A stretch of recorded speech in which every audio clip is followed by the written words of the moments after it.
Promesse biblique du jour, bonjour à tous. Aujourd'hui, la première partie, pour aimer les autres, il faut s'aimer soi-même. Nous connaissons tous ce fameux verset dans Marc chapitre 12 verset 31.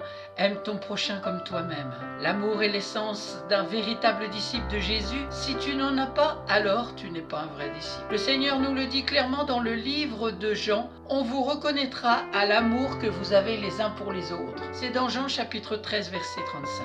Mais avant de vouloir aimer ton prochain, il est capital de parler d'amour de soi. En tant qu'enfant de Dieu, comment te vois-tu? Ton amour pour les autres dépendra de l'amour que tu as pour toi-même. Le fait de donner implique de posséder préalablement, sinon c'est impossible. Pourquoi est-ce important de s'aimer? Nous avons tous eu un passé avant de venir à Christ. Certains ont vécu toute leur vie avec un grand manque et ils sont tombés dans la dépendance affective, mais d'autres, quoique ayant reçu beaucoup d'amour de leurs parents, cela n'a pas pu combler le vide en eux, ce qui nous montre que la place de Dieu dans notre vie ne peut être occupée que par lui seul. Lisons ensemble dans Romains chapitre 8 versets 16 à 17 où il est écrit: L'Esprit de Dieu affirme lui-même à notre esprit que nous sommes enfants de Dieu. Nous sommes ses enfants, donc nous aurons aussi part au bien que Dieu a promis à son peuple. Nous y aurons part avec le Christ, car si nous souffrons avec lui, nous serons aussi avec lui dans sa gloire. Ayant accepté Jésus,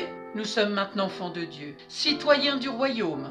Notre statut a changé. Nous ne devons plus raisonner et vivre comme si nous étions toujours dans le monde, car nous appartenons à la famille céleste. Nous devons apprendre à nous regarder avec les lunettes de Dieu. Nous devons vivre selon ce qu'il dit de nous. Le Seigneur ne veut pas que le monde soit notre référence pour déterminer si nous sommes beaux ou belles. C'est sa parole, notre boussole. C'est elle, notre référence. Nous devons être conscients de notre nouvelle identité en Jésus-Christ. L'une des vérités fondamentales que nous devrions savoir, c'est que Jésus nous a tellement aimés qu'il a méprisé sa vie pour la nôtre. C'est par amour qu'il a pu s'offrir en sacrifice alors qu'il n'y avait aucune garantie que nous allions accepter l'aimer en retour. Bien-aimé, il n'y a pas de vie chrétienne sans amour. Vous pouvez lire dans Jean chapitre 3 verset 16. Nous ne pouvons pas briller comme Jésus nous le demande sans nous aimer nous-mêmes préalablement. L'amour que tu as pour toi devrait être inconditionnel, comme l'amour de Dieu pour toi. Fais-tu preuve de patience envers toi-même? Te décourages-tu souvent lorsque tu n'arrives pas à faire quelque chose? Est-ce que tu utilises des paroles douces pour te parler, ou au contraire tu es dur avec toi-même et tu t'insultes souvent? Une personne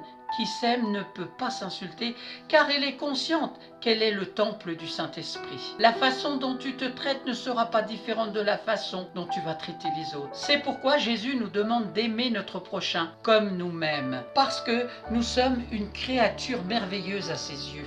Nous avons été prédestinés. Terminons par ce psaume 139 verset 16 où il est écrit: Quand tu n'étais qu'une masse informe, tes yeux me voyaient, et sur ton livre étaient tous inscrits les jours qui m'étaient destinés, avant qu'aucun d'eux existât. Que tes pensées, ô Dieu, me semblent impénétrables. Verset 17. Merci pour votre écoute. C'était la première partie de Pour aimer les autres, il faut s'aimer soi-même. Merci pour votre attention. Bon courage, bonne méditation, prenez bien soin de vous et à très bientôt.